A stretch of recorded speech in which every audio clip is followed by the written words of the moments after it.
Hi, and welcome to the Internet of Vibrating Things. I'm Goldfisk. And I'm Follower, and we're much more exciting than Mr. Robot. Yep, so please set your phones to vibrate, and we'll begin.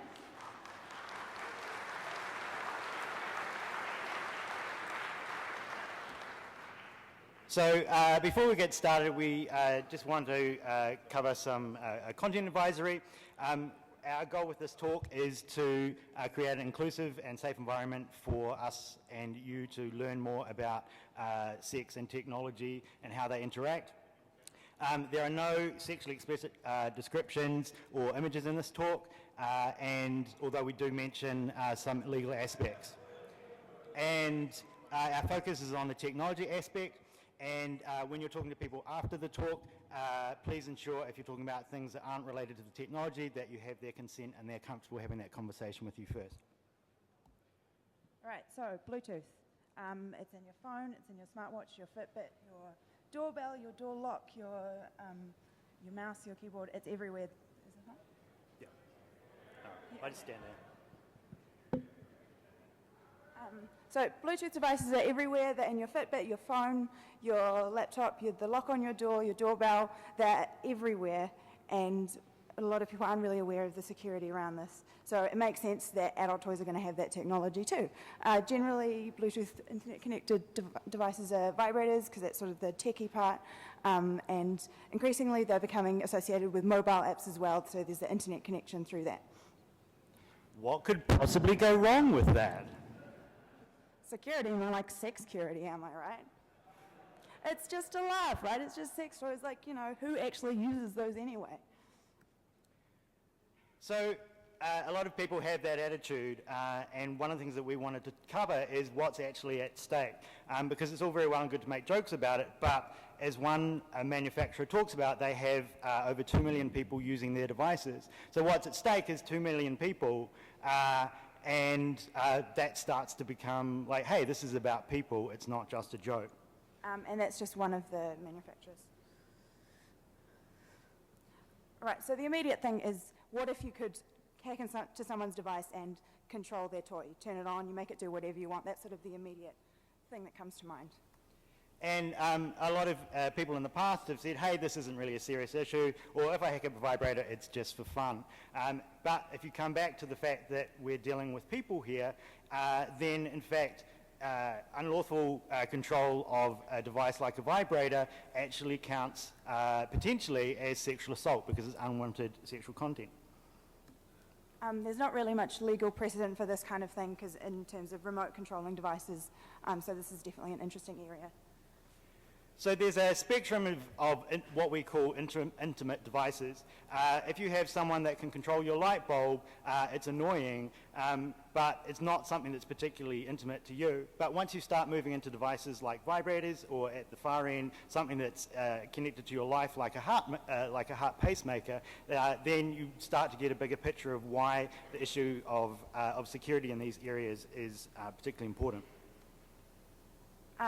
So then moving on from the control, what happens if people can find out things about you using this? So at the very basic level, what happens if people can find out that you're in possession of this device?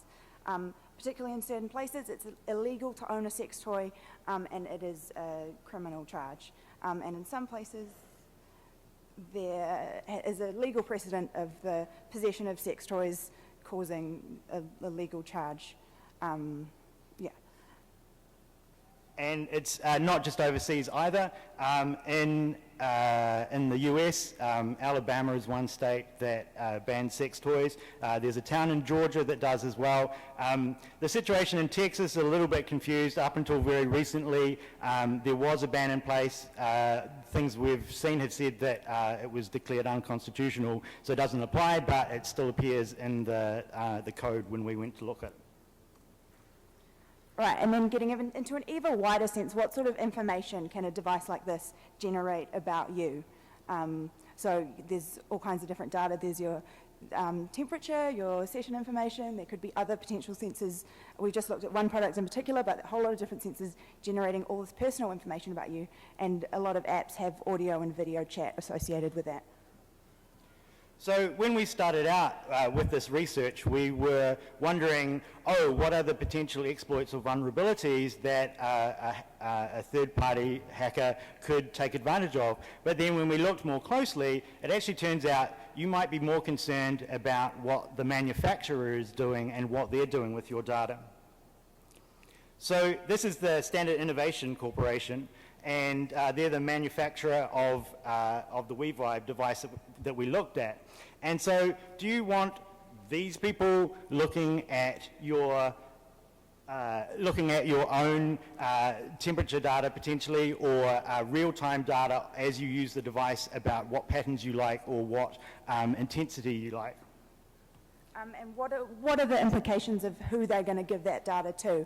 I mean, these companies say that they claim that they're very concerned, they keep that secure about their privacy, but if we look in their privacy policy, we can see that they say, we reserve the right to disclose your personally identifiable, that's your name, with your information if required to by the law.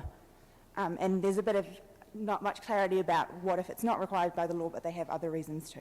So that's a little bit dodgy.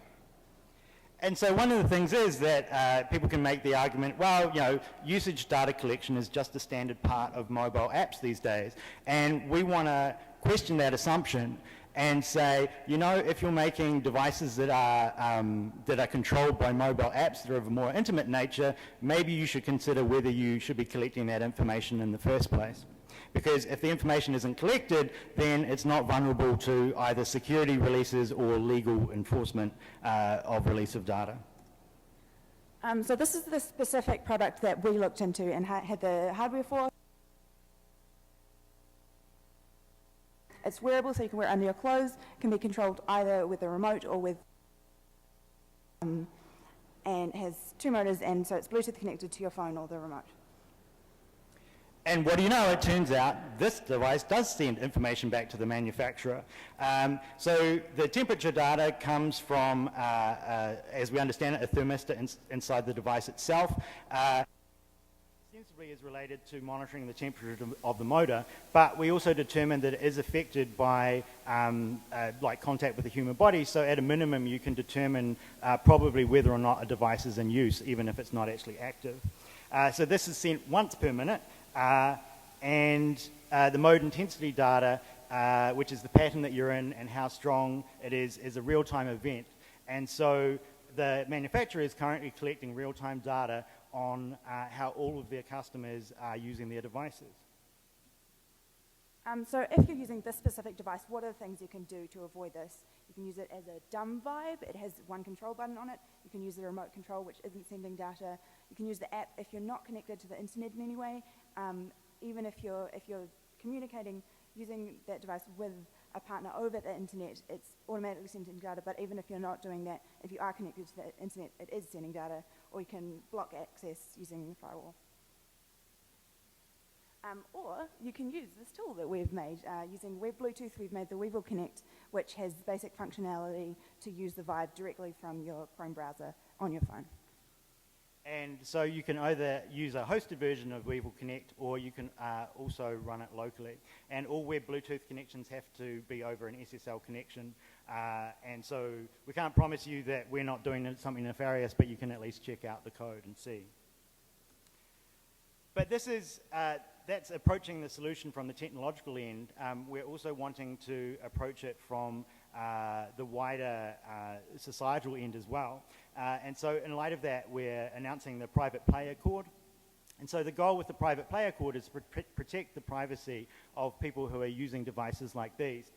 We want to promote transparency from the manufacturers about the data that they can collect so that people can make informed buying choices, and that the manufacturers that do treat the privacy and security of people's intimate data seriously, people can choose to make those purchase choices with that knowledge. So at the moment we've just recently contacted manufacturers, and we have some questions we're going to ask that, and we're going to have that on the website that we're going to host for that. And along with that, we've come up with a draft rating system for particular products where you can get an at-a-glance view of their approach, whether they collect data or not, whether it's opt-in or not. And you can help by using some of the tools and techniques we're going to use later by investigating other devices and reporting your findings on that data that they find. Okay, so that's the implications. Now, how did we get there? What did we do to reverse engineer this? So these are some of the things we did, tools we used that you can use too, and of course the Weevil tools that we made.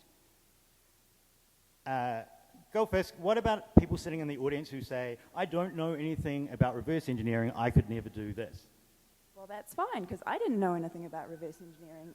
There's just a lot of playing with things, looking around, seeing what you can find. A lot of things we just stumbled onto by accident.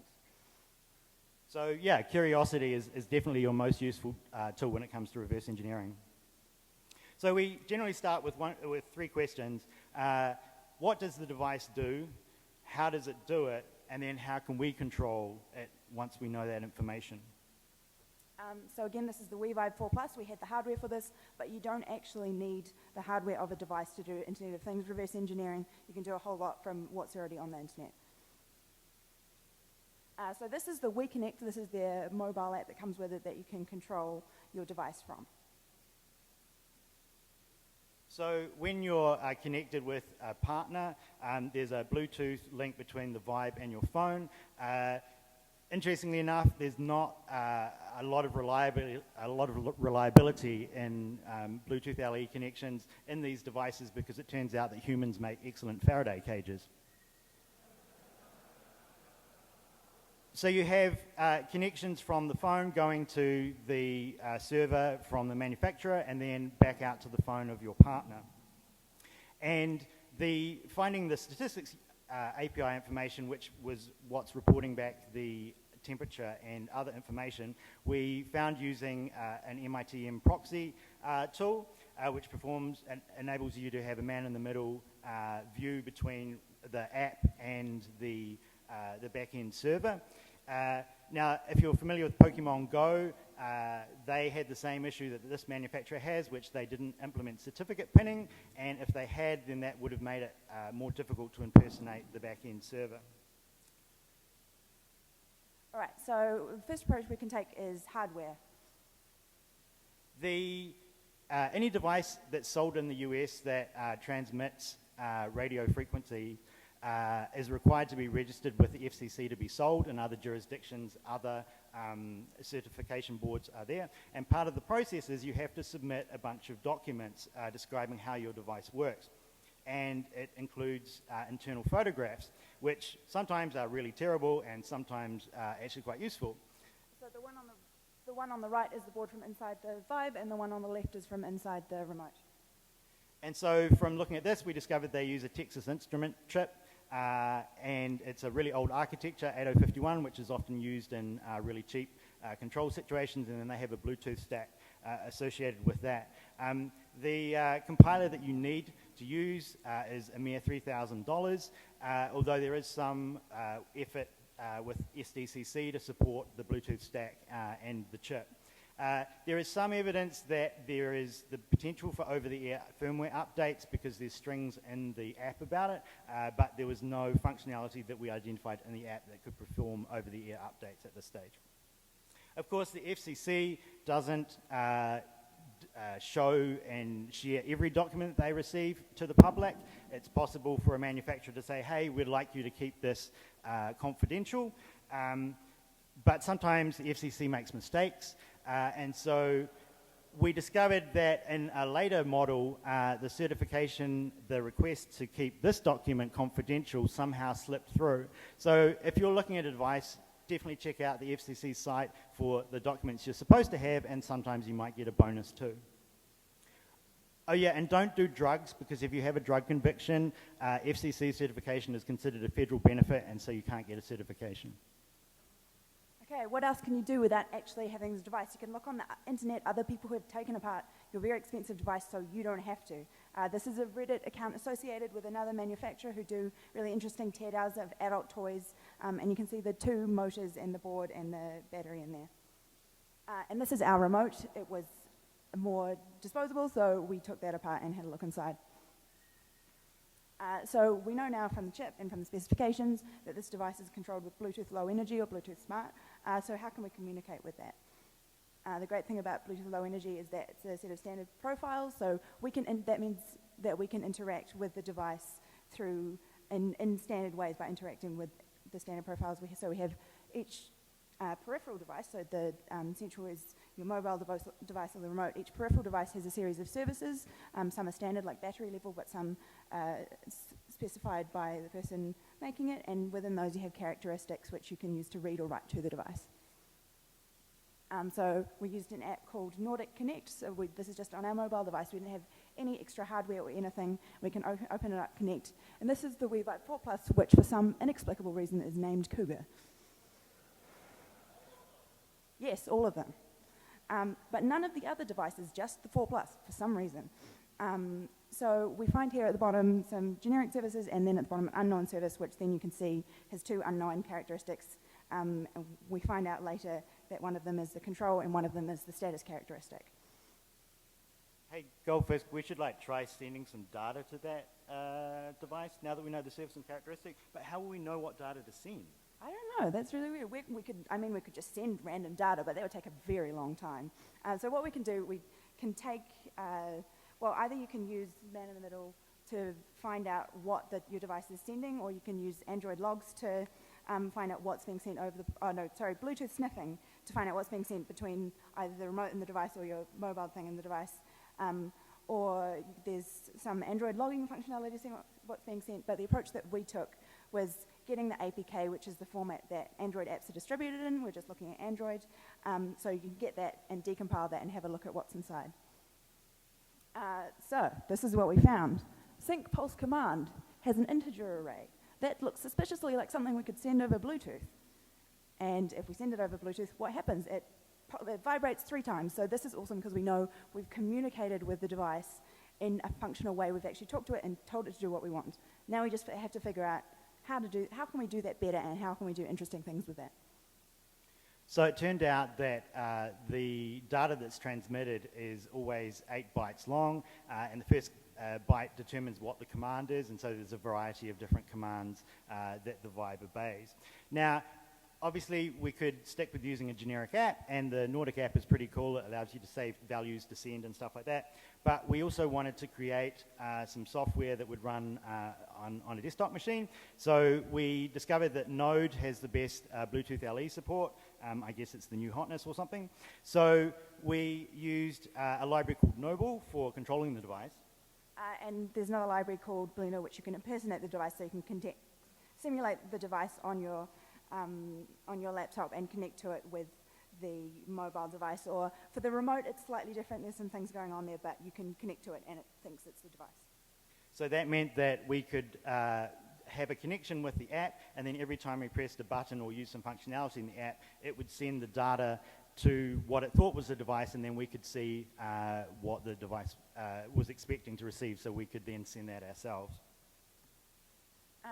So that was great, and we got some great things. We found out how to get the information, like the temperature, the modes, the intensities, but we're like, how can we make this better? How can we make this something you can have on your mobile device that has a user-friendly interface? So we went with Web Bluetooth. You don't need an app for it. It's just it's in development for Chrome. We're not quite sure around everything at the moment, but this is what we went for as a start for re-implementing the functionality ourselves without needing any of Standard Innovation's software. And so Weevil Connect is part of a suite of tools, the Weevil suite of tools, which allows you to interact with WeVibe devices. There was a really interesting or useful website which was a template generator for web Bluetooth software development. So you can basically say, this is the service we want to interact with, this is the characteristic we want to interact with, and it'll generate a class which has all the boilerplate stuff that you can then just say, send this sequence of bytes to this characteristic. Now we learned some other things along the way, which were the invitation. Oh, okay. We learned about invitations. There's weird stuff going on. They don't expire. Other stuff. We're going to release this for you to use. Lots of different things in there. have a look. There's other cool things going on. Privateplayercord.com. Find us at Rancid Bacon and Goldfisk with a 0 and a K. Yeah, we'll put all that up. That'll be up in the next day or so. Thank you so much for having us here.